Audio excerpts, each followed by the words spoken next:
Hey everyone, I'm Ultimate456, you're the Ultimates, and welcome to episode 154 of Let's Platinum Elden Ring. Today, we're gonna still go back and do some other side quests. Yeah, if you can believe it, there's still stuff left to do. So, I completely forgot to go back to Joburg. I was meant to go here a lot sooner, but I completely forgot to go back. So I'm going to see... Let's see if this actually works. Dialus's smooth and silky hands feel nice when he pats us. But I wish we had a potentate big and strong like you. I remember him saying that already. It's weird that like this hasn't progressed. Let me see. So now I'm gonna go over here. Talk. A fool I may be, but I can look after some simple jars. Do you pity me? Well, don't. I feel like for the first time in my life, I'm on the straight and narrow. Okay. A fool, do you pity me? Same thing. Let me try reloading the area. See how that works. I do not think I'm going to finish this game in 70 hours, but... nah, it'll probably be closer to 80, but let's see. Okay, finally he's moved. Alright, so reload the area after doing that, and he will be here on the floor. I think that's probably all I had to do before I just screwed it up. And now we're going to talk to him again. You. Are the jars... Are they alright? Did I defend them? Let's be kind.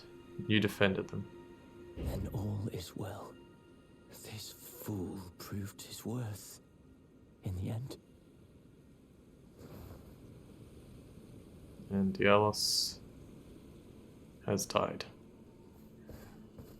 Alright, and now if I speak to this one... Oh, cuz, I'm glad you came. But we're fine now. Dialos fought the poacher, though quite a lot of us got broken. I won't cry though. I'm a warrior jar. A warrior. The tale of House Hoslow is told in blood. That's the kind of warrior I want to be one day, cuz. Even if I'm scared, I'll still fight to protect everyone. The tale, that's the kind, even if I'm... I just realized that character is called Jarburn, like that same word that I had trouble saying. And so he's like Jar Baby, essentially. I didn't realize until just now. Alright, if we reload again, I believe we can, yeah. So Jar Baby is eating Dialos because that's what they do. The tale of House Hoslow is told in blood. That's the kind of warrior I'm going to be. One who protects everybody. The tale, that's the kind, one who... And I believe one more save and reload should fix this up so that we can finally get, well, like the reward for this ridiculous side quest. And yeah, alright, so after that, Jarburn has consumed Dialos and left his mask, the Newman's Rune and the Hoslow's Petal Whip. Now the Newman's Rune is interesting because we've read that before, but it's a, what is it? The same stock as Queen Marika, so he was like a, yeah, he was like royal, but wasn't enough to make him as great as his brother. You can now use 2 Petal Whips, which is pretty cool actually. Let me try that because I don't think I've actually tried it. So use 2 Hoslow Petal Whips. Oh, wrong hand. Go. There. Hiya. Yeah, and if I'm not mistaken, Juno was using that attack against us, so that's awesome. He was using the dual wielding Petal Whips. Dialos' mask, let's quickly read that. It is right... I don't know where. So right next to Hoslow's. Replica of a twin-tailed silver helm with flowery adornments, only without the twin tails. Dialos Hoslow had an older brother who was a stern, self-possessed man of few words. His achievements made him seem out of reach, and so the younger aspired to be like the older. yearning for the day that he would tell the tale of House Hoslow in blood, knowing full well that it would break his brother's heart. It actually these masks look really similar to the D twins as well. So Dielos and Hoslow were brothers, and Darian and I forget the other guy's name, but yeah, they were brothers as well. Okay, let's move on to the next thing.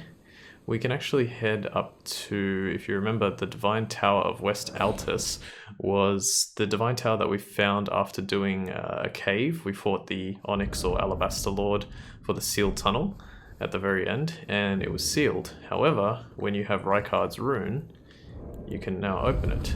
So let's do that, and let's read Rykard's rune, which is here. It actually just tells you. Seek the Divine Tower of West Altus, which stands upon the precipice at the coast southwest of Lanedale, the great rune of the Shard-bearer Rykard, devoid of any benediction. So we've got that. Is there anything else I need to read while I'm moving up here? Don't think so. We still have this death route that I can hand in as well. Am I going to get another one? Not too soon, but I will eventually. How are we doing in terms of weight distribution? Can we go any heavier? Oh gosh, the heaviest stuff is like just here. Radan's. Wait, what? Oh, I can wear Radan's Greaves. Cool. Now I can wear the full set. Awesome. Alright, I'll do that. And there's a grace point here. Let's go up and get another great rune. And then we have one more. This last one is it actually involves patches, and it goes for a little while, but I'll do it all. See how now Rykard's rune is sort of in the middle of these fingers? It's really weird. Alright, let's restore the power of the great rune. Rykard's great rune. This one says, a great rune of the Shard-bearer Rykard. Its blessing restores HP upon defeating enemies. Rykard was amongst the children of Renala and Radagon, who became demigod stepchildren after Radagon's union with Queen Marika. But Rykard fed himself to the blasphemous serpent, great rune and all. So now we have Rykard's great rune. We have the Taker's cameo. We have the blasphemous blade, and its unique skill, Taker's Flames, all which restore HP for defeating enemies. It's ridiculous. Alright, and the last thing we need to do is we can go to Castlelands Hall. You could have done this immediately after Volcano Manor, and I left a note in that episode to say, if you don't want to, don't defeat, or don't kill, what's her name? Tanith. And the reason is because if you don't do that, you should be able to come here and you'll find Patches. Now, let's talk to him. Oh, you again. A shame you had to see me like this. Oh, I had a bit of a slip up, that's all. I should have stuck to what I know best. No matter. I know I can trust you. Gullible, yes, but a good soul. Make certain that Tanith gets this. And you receive the Dancer's Castanets. Oh, it's nothing, it's just... makes me sick to see her all bent out of shape. Come on, Tanith, back on your high horse where you belong. You're able then? Then I can rest easy, my friend. Yeah, this part's really strange because Patches looks like he just faints. I actually don't understand why he kind of just faints there. But if we look at the Dancer's Castanets, it says, Castanets used by dancers from distant lands. Castanets used by dancers from foreign lands receive from Patches. The passionate dance comprises no seductiveness, but merely a dignified beauty. And I believe if we look at the Consort's mask, which is there. Tanith, Lady of the Volcano Manor in the image of a foreign queen.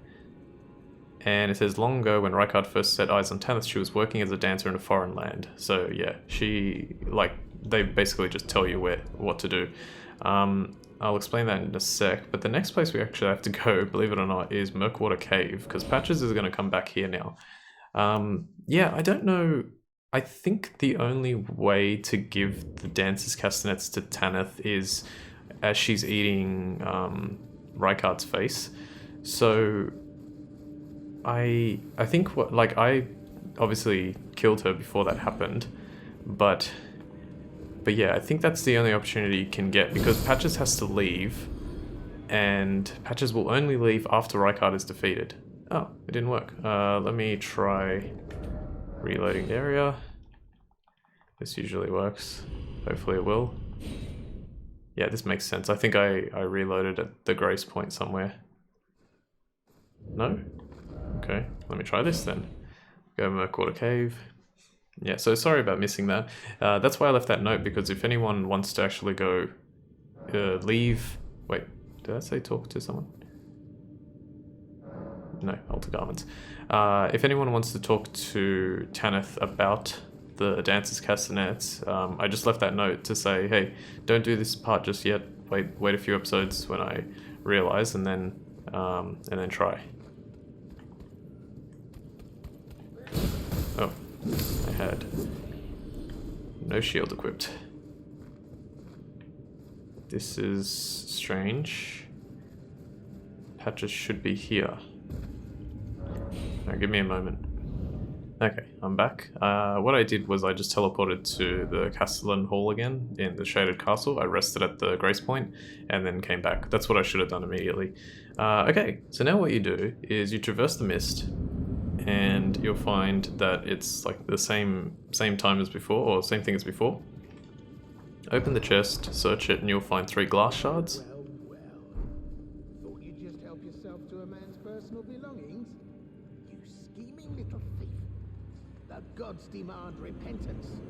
Cough up your coin. All of it. Okay, now, I don't know if you even have to attack him once. No. Wait. Don't tell me. Is that you? Oh, Christ. Please, wait. I surrender. I surrender. I swear. Alright, so he surrenders, and if we wait a little bit until the music swells and is over, you get Patches Crouch. Glad to see we're on the same page. I'd never cross you. Not even close. Okay, now let's talk to him. Ah, it's been ages since I've seen you. I didn't even realize it was you. Took you for a demi-human or some such. You know how it is. Just an innocent mistake. Water under the bridge, eh? Back to business as usual. Hell's bells. This bandit business is hardly what it's cracked up to be. Especially if we keep running into the likes of you. Maybe I'll set up another shop with the lads. Okay, so that's all he says. Now, if we just reset the area, reload the area with the quick save and quit, yeah, it still goes on. There's still a little bit more that you can do with him, which is kind of interesting. So you get Patches Crouch, which is a cool gesture. Now we talk to him. Well, finally made it, eh? And just in time for the grand reopening of Patches Emporium, where you won't need a refund because everything is top notch. Yeah, so I'm not sure how you're supposed to know this, but anyway, he opens his shop, but you can still do a little bit more. Do I have to beg?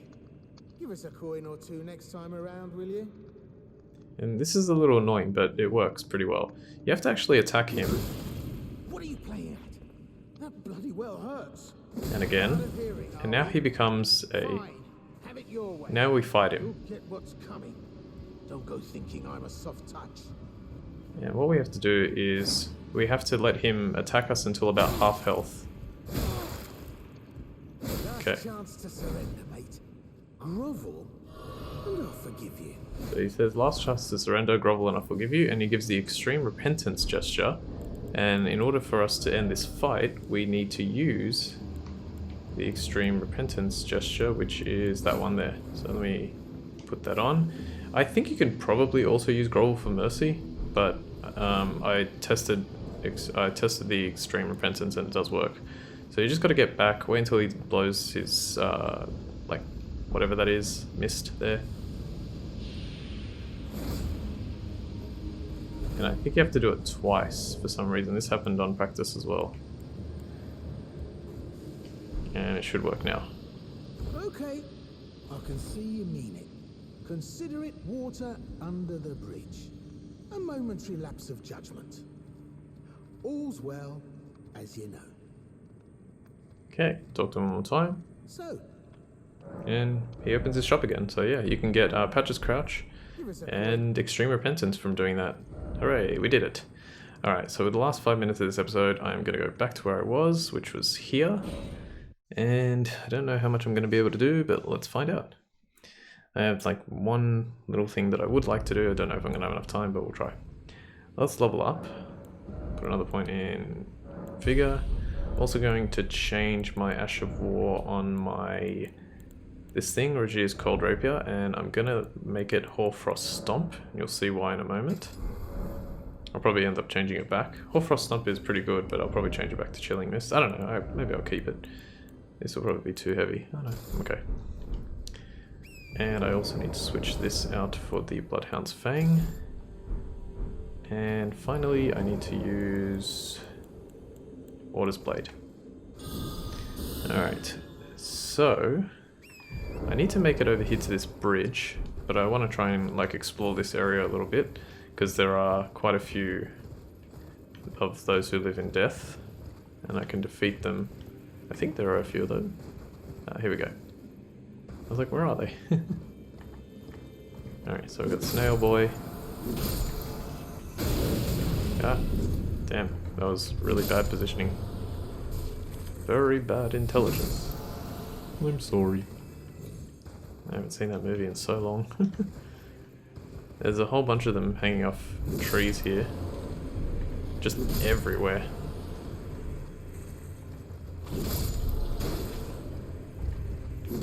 Don't have to take them all out, but I like trying to. Yeah! I was like, can I make it? And I got it. He did fall down, but as I swung, but I think it worked pretty well there. Drop, drop. Stimulating boluses. Okay. We'll leave. Hang on, there's one more. Beautiful. We'll leave this area where I'm defeating all these guys alone, and instead, you'll notice that we have one of these towers here, the risers, and this is a bridge that is actually like you're capable of standing on it. So I'll show you. If you use, hang on, I guess I'll just swap that out actually. Don't know why I put it there. If you use your Regia's Cold Rapier and use Hoarfrost Stomp, you can actually see where it is that you can stand. And it makes it a little bit easier to get through this part. So just run all the way straight towards the tower. And when you get to about here, use Hoarfrost Stomp and you'll notice you can actually see it. Like you can actually see this kind of, you know, snow and mist and fog falling, and you basically just climb up here. It's not too hard to find, and then you can find your way into the heretical rise. Now I want to re-equip. I'll re-equip this thing. I also should point out, I believe I said possibly a few times that we still needed to collect 2 memory stones in order to get all of the spots for your memory slots on the bottom right hand corner. You can see that we have a total of 10 there. That's actually not true. The reason that there is enough for 10 spots is because of the, is it Moon of Noxtella? Yeah, this thing. So this thing gives you 2 extra slots, and then that's like what fills up the rest of that. So we've completed the memory stones for quite some time. We've had them completed for quite some time. I just didn't realize. So that's a whoopsie on my part. These crystals look similar to the ones that were in Lens Rise. Oh, hello. God, this guy is terribly placed. That's like really mean. Like, well placed in terms of challenge, but also unfair. And in here, you get the Founding Reign of Stars. What is it? Sorcery. The eldest primeval sorcery, said to have been discovered by an ancient astrologer, a sorcery of legendary status, summons a dark cloud of stars overhead. Shortly after, the cloud will release a violent deluge of star rain. This sorcery can be cast while in motion, charging increases potency. Thought to be the founding glintstone sorcery, the glimpse of the primeval current that the astrologer saw became real, and the stars amber rained down on this land. Amber. It's like the amber starlight shards. Maybe that's why this looks yellow. Maybe something to do with amber starlight shards. Alright, I think we're out of time. Yes, we are. It's so annoying that that whole episode was side questing. I dare say again, like, even though I've said it a million times, I think now we are finally done with all the quests. There probably is still going to be something, but yeah, for the most part, I think we are pretty much done with all the quests. Can I read this? What does this say? Falling snow marks something unseen. Okay, so it actually does tell you. Now, just before I go, I'll say that what my next strategy is actually, there's a big area that's sort of like here, but because it's not, like, because you can't discover it until you get this map right here, I'm gonna go for this map, and then that way that'll open up the rest of that side. And I've just realized, you know what, I want to do it in this episode, because I was checking and I had not actually read this part here. So let me talk to her and It may be that. do I want to burn the impenetrable thorns? Heavens forbid. That is not the domain of mere men. The burning of the Erd tree is the first cardinal sin.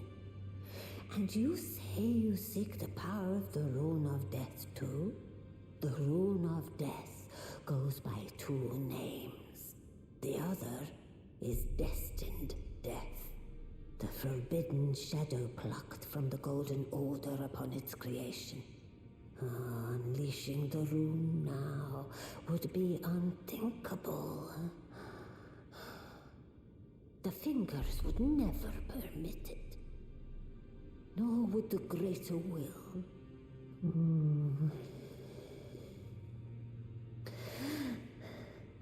But here we are.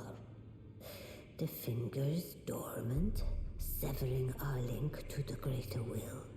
The realm and all life in ruins. Impossible events transpire beyond the ken of the fingers. Who is to say that the cardinal sin must be cardinal forever? Go on. Finish the job. Take the course you deem most worthy. Is this the same thing? You must find kindling. Only the smoldering flame in the great forge of the giants on the highest peak in the lands between can burn the Erd tree. But special kindling is required to reignite the flame. For the flame to burn the Erd tree, a sacrifice is needed.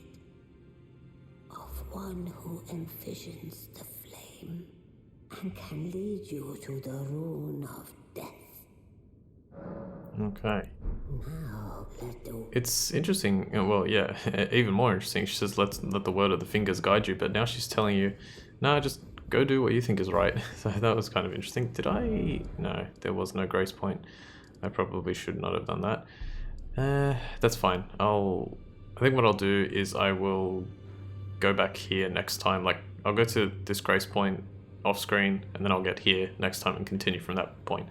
For now, I want to thank you all for watching episode 154 of Let's Play Elden Ring. My name is Ultimate456, you're the Ultimates, and I'll see you next time.